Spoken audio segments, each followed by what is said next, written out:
इस पत्ते में सूरज की किरणों को सबसे ज्यादा मात्रा में सोखने की क्षमता होती है। इस पत्ते के सेवन से इंसानी गतिविधि को एक अलग स्तर तक ले जाया जा सकता है।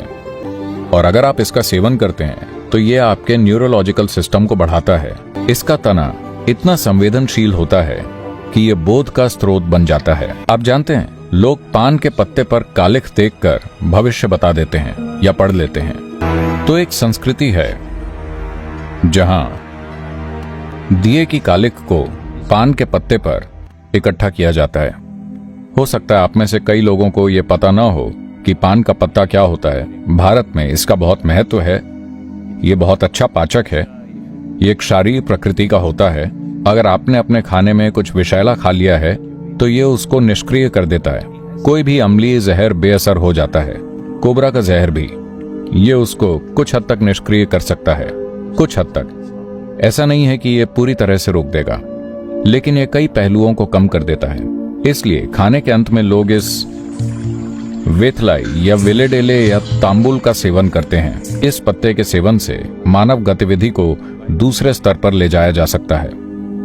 और ये पत्ता तभी काम करता है जब इसका तना कम से कम 1 इंच का हो।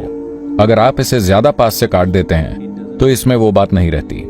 ये पत्ता, मुझे पता है कि लगभग किसी भी पत्ते का इस्तेमाल किया जा सकता है, लेकिन ये विशेष पत्ता अगर आप इसे पानी पर रखते हैं तो इसका तना हमेशा उत्तर की ओर रहेगा।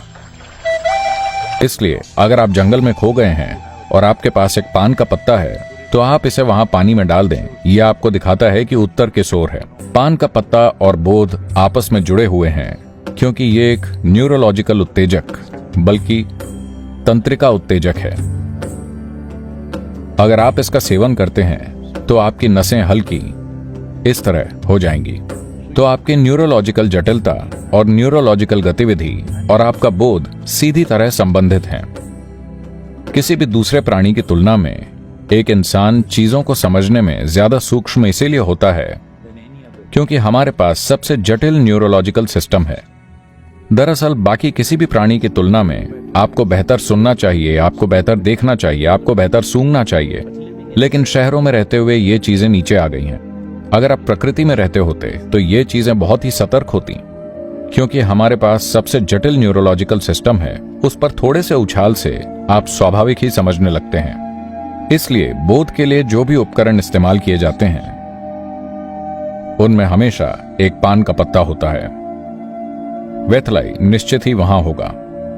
इसलिए देवी, हनुमान और कई दूसरे देवी देवताओं को हमेशा इस विशेष पत्ते से ढका जाता है और फिर इस पत्ते का इस्तेमाल किया जाता है। किसी भी दूसरे पत्ते की तुलना में इस पत्ते में प्रति वर्ग इंच सबसे ज्यादा मात्रा में सूरज की किरणों को सोखने की क्षमता होती है। इसलिए यह सिर्फ छाया में ही उगता है। यह सूरज की रोशनी नहीं ले सकता क्योंकि यह बहुत ज्यादा सोखता है। तो सोखने की इस क्षमता के कारण विशेष रूप से इसका तना इतना संवेदनशील होता है कि यह बोध का स्रोत बन जाता है और यह उत्तर दिशा को दर्शाता है।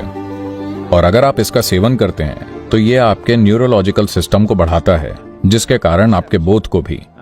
और अगर यह देवी के संपर्क में है, यानी इसका तना देवी की ओर है, तो ये देवी के जो भी गुण हैं ये उन्हें भी सोख लेता है और तब आप इसे अपने सिस्टम में डालना चाहते हैं। यही उद्देश्य है।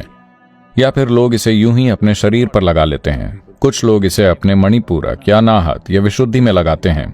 ये चीजें ना करें क्योंकि इसके लिए खास तैयारी की आवश्यकता होती है, लेकिन आप इसका सेवन कर सकते हैं। हर दिन नहीं, कभी कभार अगर आप चाहें आप इसका सेवन कर सकते हैं। ये निश्चित ही आप देखेंगे कि थोड़ा उछाल लाएगा। ये उत्तेजक है, पर कॉफी या चाय की तरह नहीं। ये उतना ज्यादा तेज नहीं है, पर यह काम करता है। अगर आप भारी खाना खाते हैं और उसके बाद पान का पत्ता खाते हैं तो आप देखेंगे कि यह आपको सोने नहीं देगा, लेकिन आप ज्यादा उत्तेजक महसूस नहीं करेंगे। न्यूरोलॉजिकल सिस्टम में हल्की सक्रियता आती है। तो इसका उपयोग लंबे समय से किया जा रहा है और पान के पत्ते की ये भी एक परंपरा है। इसे कभी भी लंबाई में नहीं फाड़ना चाहिए क्योंकि पान के पत्ते की रीढ़ बहुत महत्वपूर्ण होती है। अगर आप इसे बांटना चाहते हैं, अगर आपका पत्ता इस तरह है तो आपको इसे इस तरह से काटना चाहिए क्योंकि पत्ते का सबसे महत्वपूर्ण हिस्सा रीढ़ है। इसलिए अगर आप इसे किसी के साथ बांटते हैं तो उन्हें भी तने का टुकड़ा मिलना चाहिए। अगर आप इसे ऐसे फाड़ते हैं तब या तो ये आपको मिलेगा या उन्हें, दोनों को नहीं मिल पाएगा। तो यही वजह है कि पान का पत्ता और देवी बहुत जुड़े हुए हैं, क्योंकि दोनों बोध के लिए हैं, दोनों ही मानवीय बोध को बढ़ाने के लिए हैं।